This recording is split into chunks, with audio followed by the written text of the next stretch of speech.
Olá, como vai você? Estamos aqui em um podcast para lá de especial. Em parceria com o Jornal de Brasília, o grande jornal da capital do país, levando até você, seguidor e seguidora, a análise desta semana na capital federal.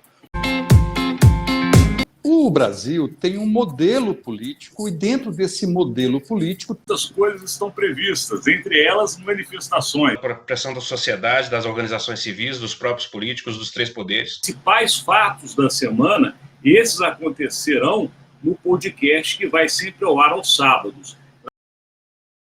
Estamos inaugurando com este conteúdo um novo formato para o JBR News. Ainda mais fast, mais rápido do que era antes. Uma análise ligeira que a cada dia escolherá um tema importante do noticiário político para ajudá-lo a compreender melhor e ficar mais bem informado. Agora, segundas e quartas, Rodolfo Lago entra com seus comentários a respeito do principal fato político do dia ou até sobre o que está acontecendo na política e nos bastidores da capital do país. E eu, da mesma forma, às terças e quintas-feiras.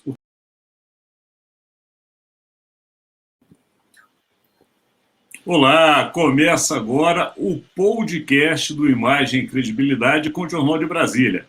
Mas não é qualquer podcast, não. Esse podcast, seguidor e seguidora, nós temos a alegria de comemorar o número 100, centésimo podcast. Desde então, né, Rodolfo Lago, iniciado lá naquela varanda do seu apartamento, depois passando para os estúdios do Jornal de Brasília. A pandemia nos trouxe para as casas ou escritórios, e aqui estamos hoje com a alegria também de ter como convidada para esse histórico podcast 100 a nossa colega, jornalista, amiga também, Lídia Medeiros, da TAG Comunicação, que também tem entre os produtos oferecidos lá o TAG Report, que é um newsletter que sai semanalmente. Ela depois vai falar um pouquinho disso, mas hoje a gente tem que falar do que acontece em Brasília, porque ainda que estejamos em comemoração, Brasília continua em completo caos, porque a CPI da Covid está chegando ao seu final e, junto com isso, um relatório, cerimônias de encerramento, muita política, muitos atos, enfim, vistas em 2022, que acaba puxando para outros assuntos também que iremos analisar e comentar. Rodolfo Lago, se me permite, vou passar a palavra para a nossa convidada, para ela abrir os trabalhos aí com o CPI da Covid. Seja bem-vinda, Lídia. Obrigada, é um prazer estar aqui com vocês. Parabéns por ter chegado ao número 100, né? É um feito, merece ser comemorado.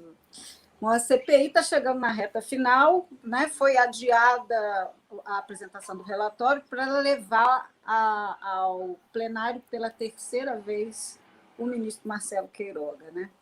Isso diante da informação que ontem surgiu no meio da tarde, no início da tarde, de que foi adiada a decisão do CONITEC, aquele comitê técnico ligado ao Ministério da Saúde, que recomendaria a exclusão da terapia baseada no kit Covid do SUS. Seria uma derrota, selaria a derrota de Jair Bolsonaro nessa área, né? Houve uma intervenção no CONITEC, pelo que se diz, e isso foi abortado da pauta e foi adiado. A CPI termina eu acho, com um saldo muito positivo nas revelações e nas investigações, ainda que eu não acredite que ela vá produzir o efeito desejado, que seria o impeachment de Jair Bolsonaro, né? Eu acho que ela desnudou, contribuiu muito para desmistificar essa questão dos tratamentos com ineficácia comprovada, não é nem sem eficácia comprovada, mas eu acho que o Bolsonaro se blindou de uma forma eficiente contra o impeachment.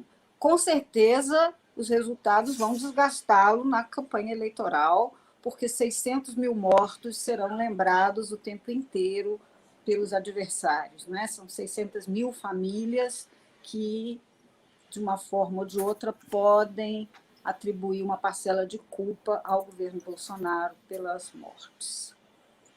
Tudo isso que você falou é muito sério. Do ponto de vista político, você alertou da questão do impeachment. A gente sabe, né, como o presidente tem conseguido. Isso são diversas ações, né, em benefício justamente do chamado Centrão, que permite que o presidente mantenha aí essa tranquilidade que você descreveu. Mas aí, Rodolfo Lara, CPI chegando ao final, como é que você está vendo essas últimas semanas? Bem na linha do que disse a Lídia, né, que foi aqui, só para a gente lembrar, ela foi nossa convidada lá no estúdio do Jornal de Brasília, quando a gente gravava lá, está de volta aqui, prazer Bem enorme lembrado. de volta. E o país continua em crise. O país continua em crise, né, Lídia? O que acontece, né? Eu acho assim, a primeira questão importante para a gente avaliar com relação à CPI da Covid é que, e a gente até já disse isso algumas vezes aqui, é que ela já produziu, me parece, os seus resultados, né? A CPI ela foi capaz de fazer, de dar aí de fazer uma narrativa muito forte mesmo, do que aconteceu no Brasil nesse período. Ela fica como um documento, me parece, de como nós enfrentamos essa pandemia e dos erros que aqui foram cometidos e levaram a esses 600 mil mortos, né? Ela começou ali trabalhando na questão ali do negacionismo, né, as responsabilidades aí, as consequências desse negacionismo para essa situação, mas ela acabou, a partir daí, chegando a determinadas... desvendando outras coisas que não se sabiam, né? Os esquemas ali de intermediação de vacinas, esquemas de corrupção que só não foram completados, isso só não resultou em prejuízo para o erário público, porque esses esquemas foram descobertos, né? Porque o empenho, que é a reserva do dinheiro, né, para pagar bilhões para Precisa Medicamentos intermediar a vacina Covaxin por um preço superfaturado, talvez uma vacina que a Precisa nem tivesse, esse dinheiro foi reservado, esse dinheiro foi empenhado. Então, ficou muito próximo desse esquema de corrupção de fato acontecer, e ele foi descoberto pela CPI. Na mesma linha do negacionismo, a CPI descobriu esse capítulo tenebroso, porque eu acho que não há outro adjetivo, da Prevent Senior, né? A gente ouviu na quinta-feira depoimento de um senhor que foi posto para morrer pela Prevent Senior, né? Chegaram para a família dele e disseram: olha, não tem mais jeito, nós vamos botar o seu pai, enfim, para morrer. E ele está aí, ele sobreviveu e está aí. Isso é absolutamente tenebroso, isso é resultado da investigação da CPI, né?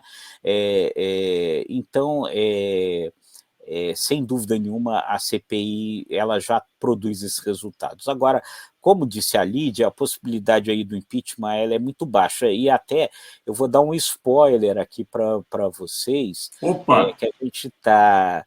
Lá no Congresso em Foco, nós temos uma pesquisa, né, que se chama Painel do Poder, que é feita com os principais deputados e senadores, né, do país. Essa é uma pesquisa trimestral, e a rodada agora, que está saindo, que começa a ser divulgada na segunda-feira, ela vai apontar que, na percepção dos deputados e senadores, a chance de um impeachment do presidente ela é de pouco mais de 8%. Então, vai bem na linha aí de que a possibilidade disso acontecer, de fato, é muito baixa. Mais de 30%... 8% Câmara e Senado juntos? Câmara e Senado, consideram que as possibilidades são muito baixas disso acontecer, embora 30% achem, sim, que seria justo, né? Mas Rodolfo, não você acontece. tocou num ponto fundamental, né? Essa questão dos esquemas de corrupção no Ministério da Saúde, que também desmontam um discurso de campanha de Bolsonaro, de que o seu governo era imune à corrupção. Ele alega, mas os contratos não foram fechados. Não foram fechados porque a CPI os descobriu, né? Antes e revelou. E esse segundo ponto da pesquisa que você acaba de citar... Congresso em Foco. Isso nos leva, só rapidamente falando, essa questão da blindagem que Bolsonaro fez no Congresso, com base nas emendas do chamado orçamento secreto também. E esse é um assunto que você conhece muito bem, Rodolfo, porque nos remete lá aos anões do orçamento. É verdade. Do início dos anos 90, e segundo um deputado do PT disse hoje temos os gigantes do orçamento, porque são escândalos milionários, bilionários, com verbas que não tem justificativa, não tem projeto, não tem nada, tem difícil fiscalização por parte do TCU, e esse escândalo ainda vai estourar. Eu acho que com certeza, Lídia. O TCU, essa semana, o TCU tomou uma decisão, né, de cancelar uma compra, né, exato, da Codevasf, né, de tratores aí dentro desse esquema. Isso é tenebroso, é horrível, né? E o ministro Wagner do Rosário, da CGU, admitiu também fraudes com as emendas. Então, então isso acaba juntando para o que a gente vai falar no segundo ponto da pauta, porque o que a gente tem justamente é onde vive o interesse político. A gente sabe que ele vive em vários meandros, né? Principalmente de Brasília, mas a gente fala de Brasília por ser a capital, mas a gente sabe que, infelizmente, é uma prática comum na política em vários lugares do país. Lembrando também vocês que hoje é sexta-feira, dia 8 de outubro, portanto, a gente grava às sextas-feiras, mas você acaba vendo esse conteúdo aos sábados ou no domingo. Lembrando que qualquer data que a gente fale, estamos falando agora da semana que ainda não encerrou, porque Brasília às vezes guarda surpresas no fechamento dela. Mas vamos lá. Fusão de dois partidos grandes, Democratas e PSL. PSL hoje, o considerado o maior partido da Câmara, ou se não me engano é o segundo. De qualquer maneira, temos o Democratas aí, que era o antigo PFL, um partido de longa tradição na política. Se for remotar ainda mais longe, chegamos até a Arena. Então, são políticos da chamada política tradicional com os chamados da nova política. Seria uma união desses dois grupos aí, claro, voltando à história do interesse político, com vistas a 2022. Então, Rodolfo Lago, agora eu vou inverter o processo, começa contigo.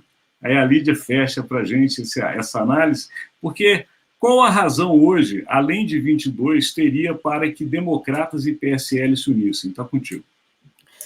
Então, é interessante agora a gente ver, né, é um partido que vem grande, vem forte, ele deve ter defecções aí, né, dos grupos bolsonaristas do PSL, algumas pessoas devem sair, né, durante a convenção lá da fusão dos dois partidos. O ministro Onyx Lorenzoni fez uma força danada, né, para ver se conseguia evitar a fusão, não conseguiu, virou voz isolada nesse processo, e aí surge o partido aí, que vai se chamar União pelo Brasil, né, a fusão aí do DEM com o PSL, e é importante a gente saber para onde que ele vai, e o que vai acontecer, de fato, com esse grupo bolsonarista dele. O presidente do PSL deu uma entrevista, né, dizendo que o partido vai ter candidato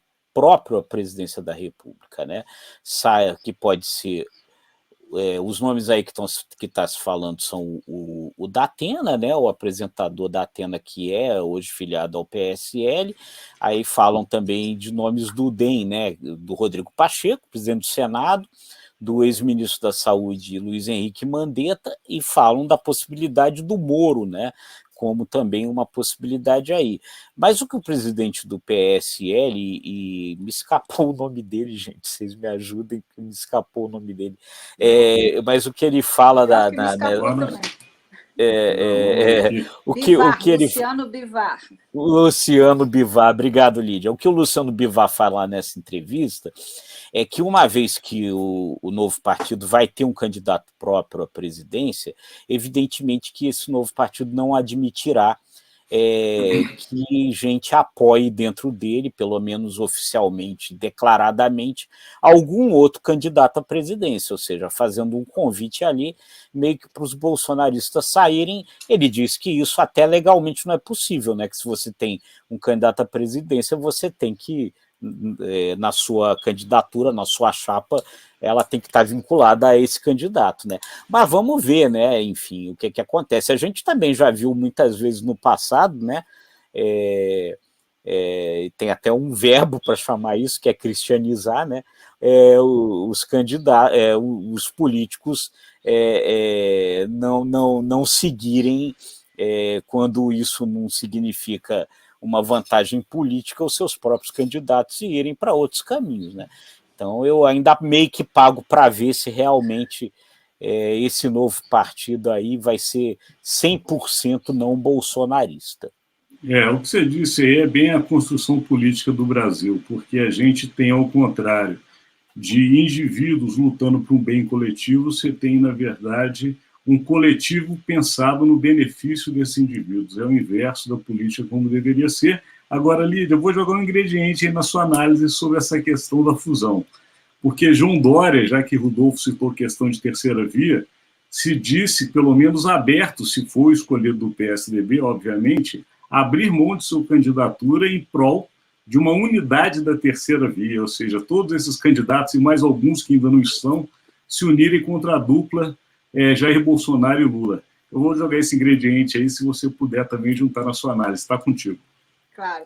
Olha, sobre esse novo partido, um histórico integrante do DEM definiu da seguinte forma: nós temos os nomes, eles têm o dinheiro. Então, é uma questão de sobrevivência de ambas as partes numa eleição sem coligação, né, pela primeira vez. Eles foram o primeiro a antecipar, talvez, alguns movimentos que devem ocorrer até abril, na janela que permite a troca de partidos sem perda de mandato, né? Então, um movimento pela sobrevivência que todos vão tentar fazer nessa eleição, é o que você falou. A prioridade é sobreviver.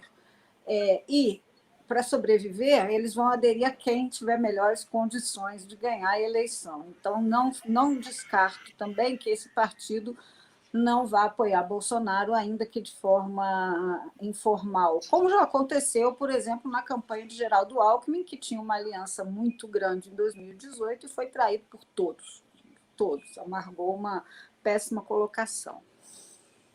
A questão da terceira via é hoje assim, um mantra repetido por muitos, mas ainda sem muitos resultados práticos, pelo que a gente vê. Mas eu acho que, a partir dessa formação desse partido, muita coisa começou a se mexer. Eu acho que há um grande movimento dessas forças de centro-direita para conversar. Daí a declaração do governador de São Paulo, no sentido de que posso abrir mão no futuro. Hoje há uma declaração do governador gaúcho, Eduardo Leite, adversário de Dória nas prévias do PSDB para a escolha do candidato, no mesmo sentido. Eu também abro mão, o importante é conversar, o importante é uma unidade. Essa unidade ela tem uma limitação, porque, por exemplo, Ciro Gomes não vai abrir mão dessa disputa, né? Então, você teria Dória, Leite, Moro, Mandetta, difícil, né, imaginar, e o Moro, isso. Muito cacique para pouco índio. Muito cacique para pouco índio, na verdade. Eles teriam que realmente abrir mão de suas pretensões. Moro no União Brasil é uma coisa que está sendo ventilada, mas o próprio ACM Neto, né, que até agora é o presidente do DEM, ele despista isso aí, não vê muita chance, não. É difícil imaginar o DEM, que foi atingido pela Lava Jato, não é?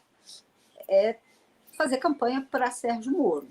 Bastante difícil imaginar. Se o ex-juiz quiser entrar na política, eu acho que o destino dele é o Podemos, não é? Mas ele não decide nunca, fala muito e não decide nunca. Por enquanto, ele não passa de um grande balão de ensaio, né? Políticos do DEM, políticos do PSDB, admitem também conversar com o Moro, no sentido de que ele é o único capaz de desidratar Jair Bolsonaro. Ele tira voto de Bolsonaro.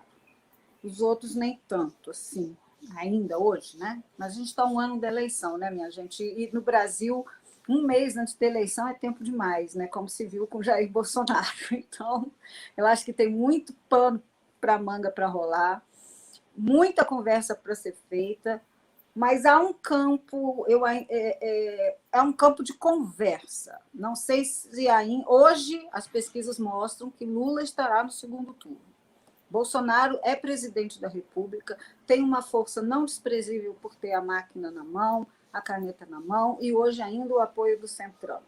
Não é?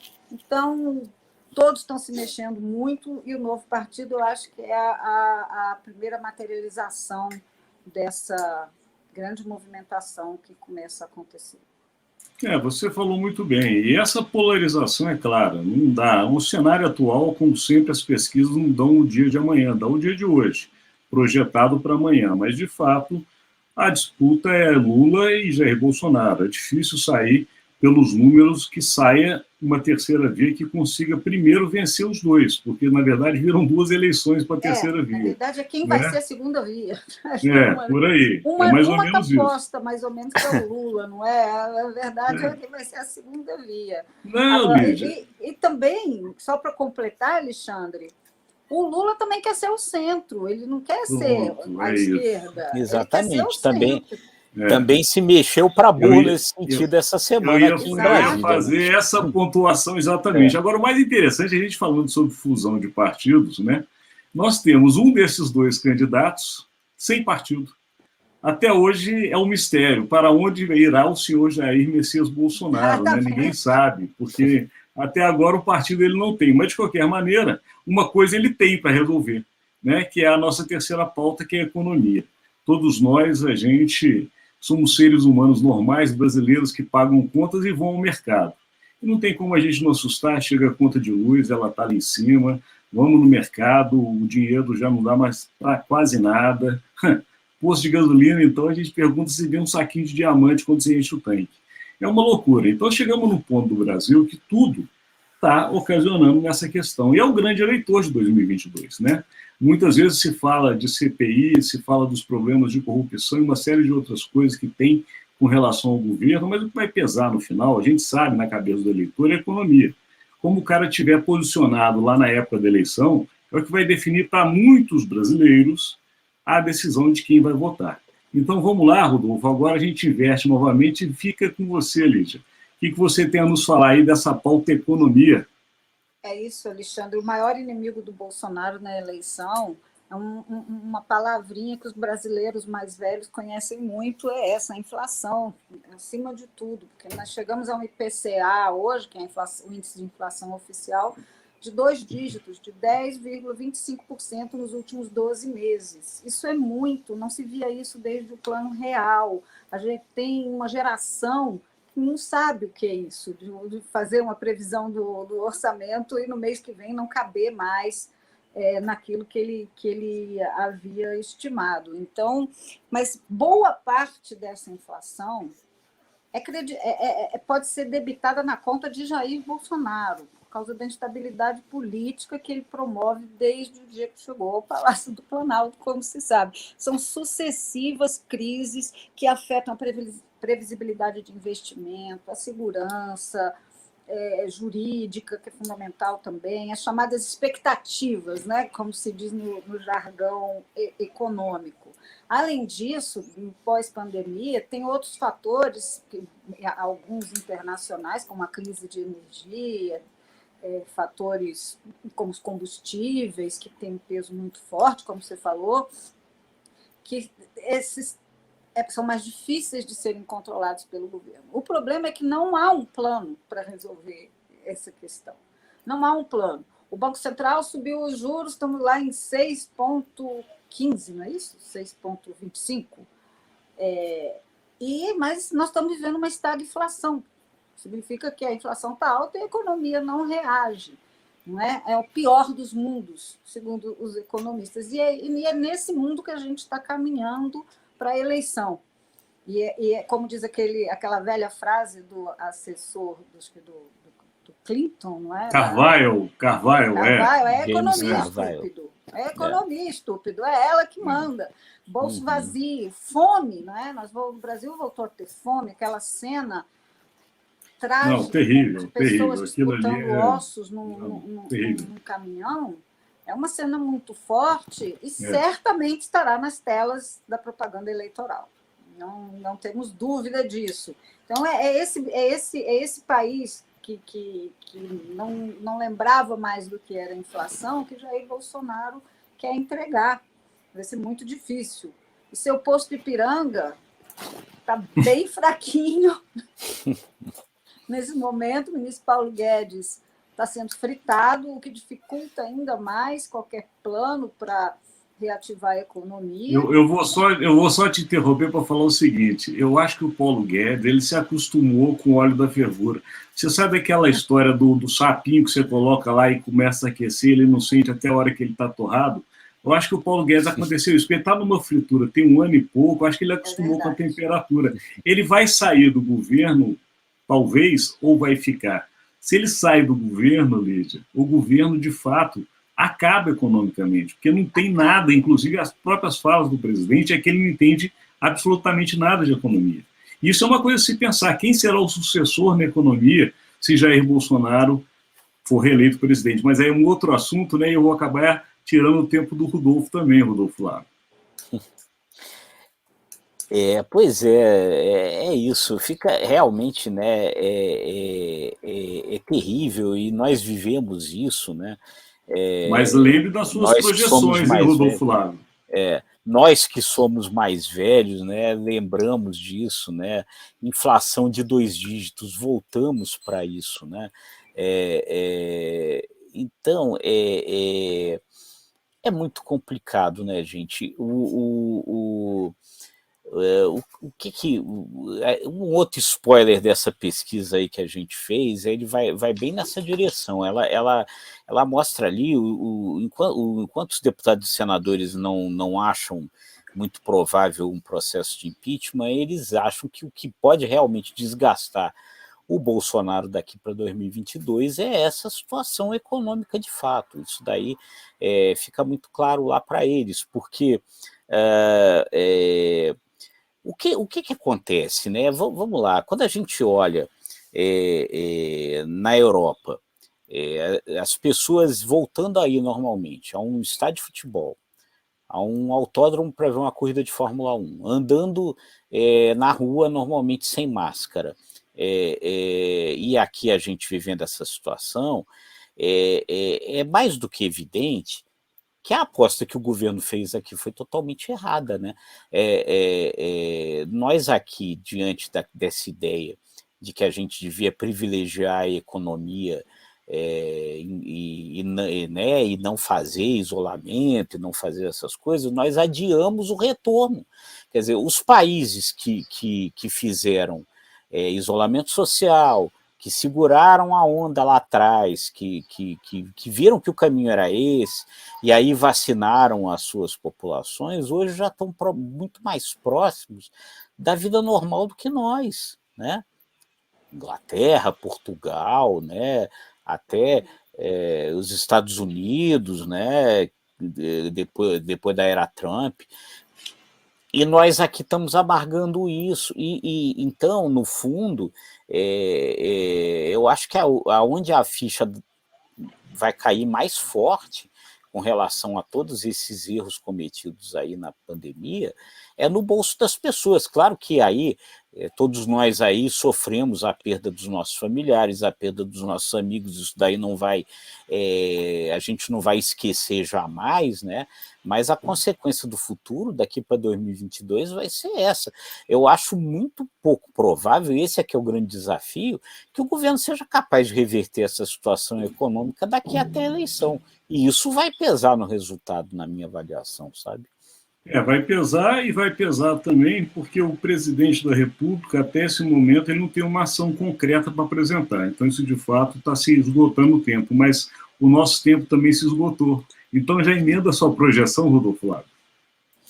Não, assim, eu acho que semana que vem, né, Alexandre, é uma semana com feriado, uma semana curta, ela vai ser uma semana de preparação da próxima, vai uma semana de preparação do relatório final da CPI da Covid, na terça-feira, dia 19, que vai ser fortíssimo, não tenho a menor dúvida, vai ser é um marco desse ano, um marco que vai ficar para a história, esse texto, a leitura desse texto pelo senador Renan Calheiros. E é outro assunto que vai repercutir muito também em 2022. E sua projeção, Lídia? Olha, sem dúvida, esse é deve ser o grande fato, mas eu destaco o desfecho de algumas reformas importantes no Congresso. O enterro da reforma tributária, da PEC 110, que hoje já se considera que não vai adiante, e a conclusão da aprovação da reforma do imposto de renda, que, para o governo, é a base do futuro Bolsa Família, o Auxílio Brasil, que é fundamental. O tempo está se esgotando também, até 1º de novembro precisa estar aprovada, porque acaba o auxílio emergencial no fim do mês e não há nada para colocar no lugar. Pode crescer a pressão por renovação desse auxílio, a economia é contra, vamos ver como que o governo, diante dessa inflação, diante da miséria, vai resolver esse nó. O assistencialismo sempre fala muito alto em épocas de eleição. Mas a minha projeção, junto com o que vocês dois falaram, que era justamente o que ia colocar a observação nas duas casas. A CPI, no caso do Senado, porque justamente ela cria um grande discurso e um ato político que vai ter desfecho em 2022, e também a questão da Câmara, que é justamente o contraponto.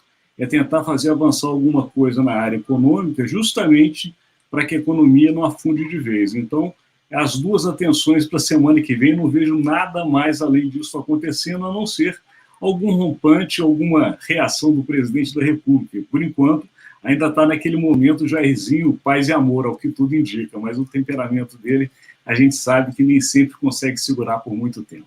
Chegamos ao final deste podcast 100º, Rodolfo Lago. Lembrando a vocês, a gente não pode deixar de destacar, durante esse tempo todo, nós tivemos a presença do nosso companheiro, amigo, jornalista Estevão Damasio, que passou para outros desafios, inclusive mudou de local e está vivendo em outras regiões, e por isso, seguindo os desafios dele, ele não está mais conosco a partir de pouco tempo atrás, mas esteve durante todo esse período, e também a nossa homenagem ao Estevão de ter participado, e a todos vocês que estão conosco nesse tempo todo. Os convidados, como hoje, a Lídia Medeiros trouxe para a gente muito brilhantismo, análise, competência, enfim, o que vocês estão vendo. Lembrando que tudo isso acontece por conta de uma parceria do Grupo Imagem e Credibilidade e o Jornal de Brasília, e tudo está disponível. Fala aí, Rodolfo Lago, falei demais, volta para você, e você já faz as honras, por favor, com a nossa convidada. Muito obrigado, viu, Lídia? Obrigado por ter vindo. Eu que agradeço a oportunidade, foi um prazer. Sucesso, que venham mais 100, 200. É isso, eu só agradeço aí ao carinho de todos aí, a audiência nesses 100 programas. Vamos lá, para mais 100. Lídia, muito obrigado, querida, muito obrigado mais uma vez aí pela sua brilhante participação aqui com a gente. E aproveito para convidar sempre a todos aí a acompanhar nossos programas no ICTV, no YouTube, né? Bem lembrado. E os conteúdos do Jornal de Brasília no site do jornaldebrasilia.com.br, e que visitem também o nosso próprio site, imagemecredibilidade.com. A TAG quer fazer uma propaganda da TAG aí, Lidinha? Se tiverem tempo, depois de visitar o site do Rodolfo, vocês entrem em tagreport.com.br, conheça como ter acesso ao nosso relatório semanal, o Tag Muito Report. Bem, então tá ótimo, então. Muito obrigado a todos, então. Um abraço. Um abraço. Boa semana a todos. Obrigado.